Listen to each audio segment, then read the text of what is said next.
zona de promoción de ascenso. Un gol de Óscar Martínez adelantó a los oviedistas en la primera parte, pero un polémico penalti le dio el empate a los gallegos en la segunda mitad del encuentro. Otra jornada sin ganar lejos del Carlos Tartiere le dejaba a Pacheta esta cara al final del partido. El técnico burgalés se quedaba con gesto contrariado en el banquillo durante varios minutos tras el pitido final.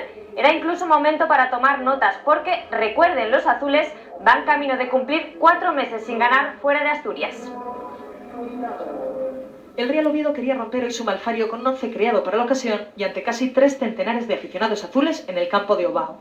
Pacheta puso a Óscar Martínez en punta y el delantero gallego aprovechó la ocasión y este centro de Abásolo para inaugurar el marcador en el minuto 13 de partido. Era el 0-1. El coruso intentó revertir la situación con tiros muy alejados de la portería y a balón parado. Los gallegos entraban con todo. Aquí Josu Villar se estrellaba con Lledó. Todo quedó en un susto para la parroquia azul, que unos minutos después lamentaba que Manu Busto no encontrase puerta en este remate. Con el 0-1 se llegó al descanso, y en la segunda parte llegaron las malas noticias para los carballones. Primero la quinta amarilla para Jorge Rodríguez, y luego la polémica, el penalti que nadie esperaba, al entender el colegiado, que Juanma golpeaba a Zurbano. Amarilla, quinta también, y penalti con el que Varela igualaba la contienda. Se sucedieron desde entonces las peticiones de pena máxima, en cada caída en el área. Y aquí, una estupenda intervención de Lledó evitó que los gallegos remontaran el partido. La mano del sevillano evitaba que el balón de Antúnez llegara a las mallas. La de hoy era una tarde de porteros. Contra el del Coruso se estrelló este chut de Manu Busto que bien podría haber supuesto la victoria de su equipo. Al final, los azules se dejaron 2 puntos en Coruso.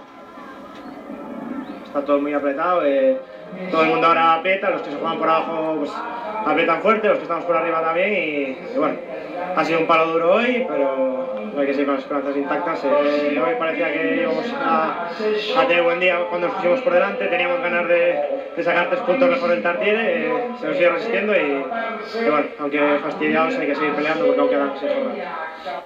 Bueno, pues el Marino podía haberle echado una mano al Real Oviedo de ganar.